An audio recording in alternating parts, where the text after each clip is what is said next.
اور آپ اپنے گھروں سے اپنے تمام تر ذمہ داریوں سے یہاں آ کر پہنچے ہو نا. لیکن ہائے لٹا ہوا قافلہ،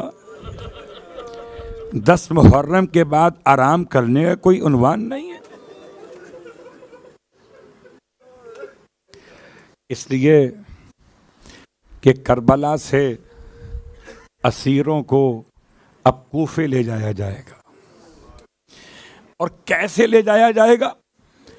کہ ایسے اونٹ لائے جائیں گے جن پر اماری، محمل اور کجاوے نہ ہوں گے.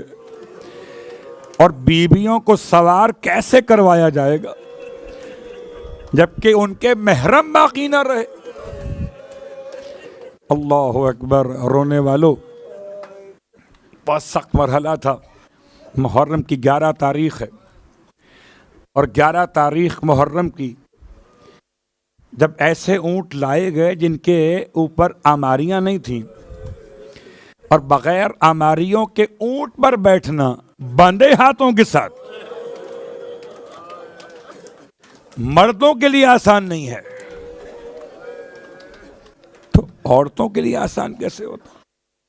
ایسے میں جناب زینب کبریٰ فرما رہی تھیں، سب ہٹ جائیں لشکر یزید کے لوگ، کوئی قریب نہ آئے ہماری بیویوں کے، ہم اپنی بیویوں کو خود سوار کرائیں گے.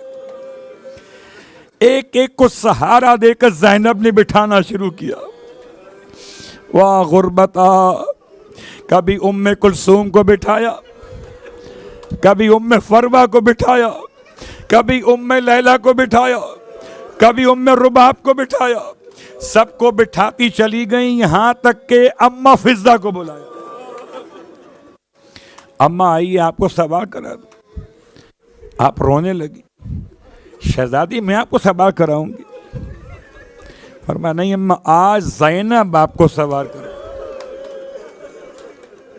بس یہ سننا تھا، مجبور ہو گئی.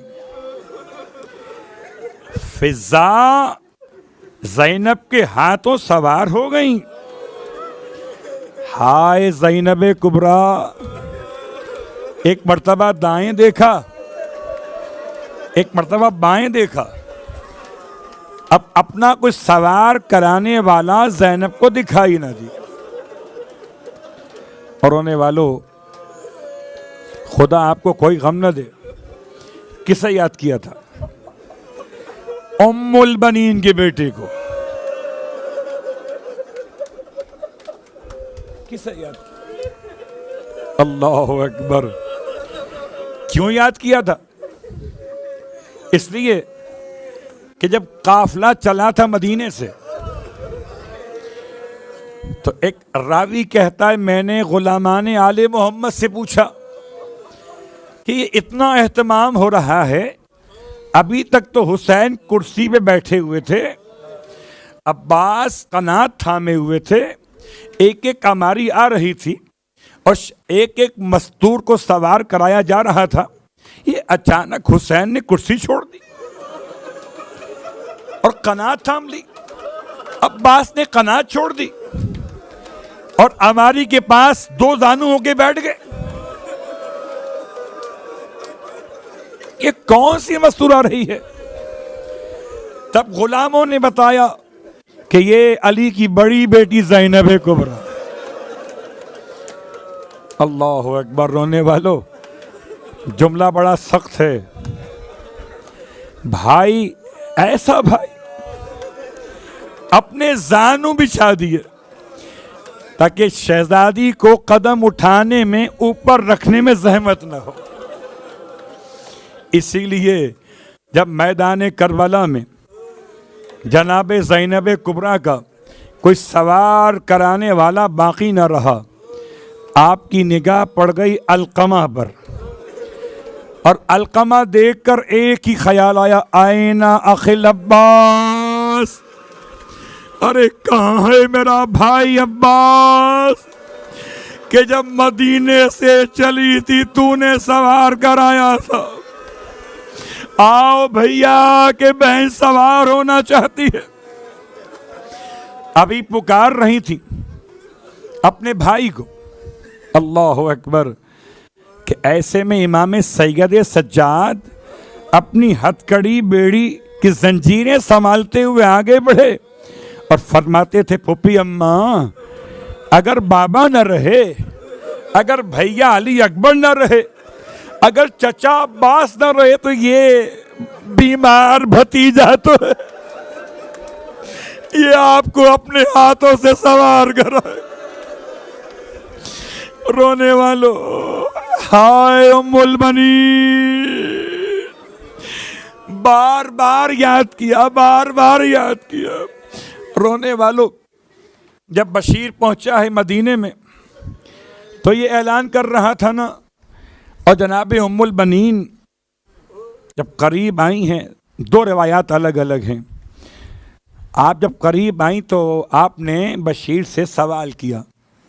بشیر کہتا تھا کہ الا قد قتل الحسین بکربلا، فرمایا ذرا تڑپ کے، اے منادی کرنے والے، تو کہتا ہے حسین کربلا میں شہید ہو گئے، تو کہتا ہے شہزادیوں کے سروں سے ردائیں لوٹ لی گئی، یہ تو بتا دے عباس کہاں رہ گیا؟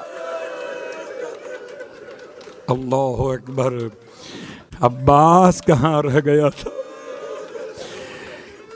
بعض تاریخوں میں یہ لکھا ہے کہ بشیر رونے لگا، اس طرح کوئی نام لے عباس کا، یہ کوئی عباس کی عزیزہ لگتی ہیں۔ کہنے لگا آپ غصہ نہ کیجئے، پہلے عباس کے بازو کٹے، پھر حسین کا سر کاٹا گیا، ارے پہلے عباس زین سے زمین پہ گرائے گئے۔ جنت البقیع میں آتی تھی اور جنت البقیع میں آ کر رونے والوں، دیکھ بات یہ ہے کہ شہدائے کربلا کی ماؤں کا تذکرہ ہے، اور اگر آپ آج پرسہ دینا چاہیں 4 جوان بیٹوں کی ماں کو تو تھوڑا سا گریہ تو کرنا پڑے گا نا۔ اگر کسی کا ایک بیٹا چلا جائے، اس کو پرسہ دینے کے لیے آنسو چاہیے نا، اس کے 4 جوان گئے ہوں، وہ بھی اتنے حسین تھے کہ ایک چاند تھا اور 3 مثل ستاروں کے تھے۔ اللہ اکبر، رونے والوں، ام البنین جنت البقیع میں آئی ہیں، کہتی ہیں جناب سیدہ کے نام سے جو منسوب قبر ہے، وہ آ کے سلام کر کے کہتی تھی سیدہ اپنے بیٹے عباس کا پرسہ قبول کر لی۔ ہائے غربت حسین، کہتے وہاں سے مروان گزر رہا تھا بقیع کے باہر سے، کہنے لگا یہ کون بوڑھی خاتون ہے، محلے بنی ہاشم سے آتی ہے اور قبر فاطمہ پر عباس کا پرسہ پیش کرتی ہے، حالانکہ عباس تو فاطمہ کے بیٹے نہیں تھے۔ مروان رک گیا کہ کسی مرد کو تلاش کرے، اس سے پوچھے یہ کون عورت ہے۔ محلہ بنی ہاشم سے ایک مرد کو آتے ہوئے دیکھا تو مروان نے اسے بلا کے کہا کہ میں اس خاندان کا دشمن ہوں، مجھے پتا ہے کہ عباس فاطمہ کے بیٹے نہیں تھے، یہ کون بوڑھی عورت ہے کہ اسے نہیں معلوم ہے۔ ہاشمی جوان نے اب جو مڑ کے دیکھا قبر سیدہ پر ام البنین کو، تو اپنے منہ کو پیٹ کے کہتا تھا دشمن خدا، یہ کوئی غیر عورت نہیں ہے، یہ عباس کی اپنی ماں ام البنین قبر فاطمہ پر عباس کا پرسہ، اجرکم اللہ۔ رونے والوں، حضرت ام البنین مرثیہ پڑھتی تھیں، اور مرثیہ کیسے پڑھتی تھیں؟ کہ مرثیہ ایسے پڑھتی تھیں، فرماتی تھیں بیٹا عباس مجھے یقین نہیں آتا کہ تمہارا گیا، تجھے تو میں نے پالا تھا، عرب میں کوئی ایسا بہادر پیدا نہیں ہو سکتا تجھے مار دے، لیکن بیٹا جب سن لیتی ہوں نا کہ سکینہ کو تماچے مارے گئے، بیٹا عباس جب سن لیتی ہوں کہ نبی کی بیٹیوں کے ہاتھوں کو باندھا گیا، جب سن لیتی ہوں کہ امام زمانہ سید سجاد ہاتھوں میں ہتھکڑیاں پیروں میں بیڑیاں، تو بیٹا یقین کر لیتی ہوں کہ تو مارا گیا ہے۔ اللہ اکبر۔ رونے والوں جناب ام البنین کا انداز عجیب ہے، اپنے بیٹوں کو یاد نہیں کرتی، ہاں کبھی کبھی فرماتی تھیں کہ لوگوں یہ تو بتا دو جب میرا بیٹا زین سے زمین پہ گرا تو کیا اس کے دونوں ہاتھ نہیں تھے؟ ماں کا تو کلیجہ ماں کا ہے، شاید ماں کا دل کہتا ہو کہ میں کربلا میں ہوتی، اپنے لال کو زمین پہ گرنے سے پہلے اپنے ہاتھوں کو بڑھا دیتی۔ میں کہوں گا اے عباس کی ماں، اگر آپ کربلا میں نہ تھی تو کوئی ماں تو آئی ہوگی، ہاتھ پھیلائے ہوئے، آ میرے لال عباس تجھے لینے کو حسین کی۔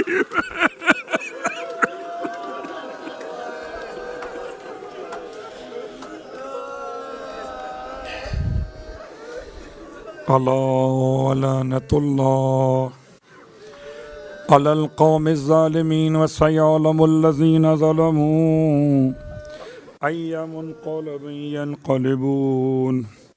بہر اللہ واسطہ محمد و آل محمد کا، پروردگار واسطہ شہدائے کربلا کی ماؤں کا، ان عظیم ماؤں کا واسطہ کہ جن ماؤں کی برکت سے آج ہماری ماؤں نے ہمیں عزاداری کے مقام تک پہنچایا ہے۔ بہر اللہ واسطہ تمام شہدائے کربلا کی ماؤں کا کہ جن کی قربانیاں سرکار سید الشہداء کے لیے اتنی معتبر ہو گئی کہ امام نے اپنے اصحاب کی تعریفیں خود بیان کی۔ پروردگار واسطہ کربلا کے ان شہیدوں کا جن کی ماؤں نے اپنے بچوں کو دودھ معاف نہیں کیا جب تک کہ خون نہ دیکھ لیا۔ پروردگار واسطہ ان ماؤں کا جنہوں نے اپنے ہاتھوں سے تیار کر کے اپنی گود کے پلے ہوئوں کو تلواروں کے بیچ میں بھیج دیا۔ بہر اللہ واسطہ محمد و آل محمد کا تمام مانگنے والے تمام شرکائے مجلس کی حوائج شرعیہ کو پورا فرما۔ بہر اللہ واسطہ محمد و آل محمد کا پروردگار کوئی غم نہ دے سوائے غم آل رسول کے۔ بہر اللہ واسطہ محمد و آل محمد کا پروردگار تمام تر بیمار مومنین مومنات کو شفاء کاملہ عطا فرما۔ پروردگار واسطہ محمد و آل محمد کا میرے مالک ہم سب کو مرنے سے پہلے کربلا معلیٰ کی زیارت نصیب فرما۔ کربلا والوں کا واسطہ تمام تر مقدس مقامات کی زیارت نصیب فرما۔ بہر اللہ واسطہ محمد و آل محمد کا مرنے کے بعد کربلا والوں کی شفاعت نصیب فرما۔ جنت میں کربلا والوں کے قدموں میں ہم غلاموں کو جگہ نصیب فرما۔ کربلا والوں کی ماؤں کا واسطہ پروردگار ہماری ماؤں کے لیے جو حیات ہیں ان کو طول عمر عطا فرما۔ پروردگار جو انتقال کر چکی ان کے درجات بلند فرما۔ امام زمانہ علیہ الصلاۃ والسلام کے ظہور میں تعجیل فرما، اور ہم سب کو امام علیہ الصلاۃ والسلام کے ادنا ترین خدمت گزاروں میں شامل فرما۔ ربنا تقبل منا انک انت السمیع العلیم بجائے محمد وآلہ المعصومین برحمتک یا ارحم الراحمین۔ عزاداروں کس بات میں تم کم ہو،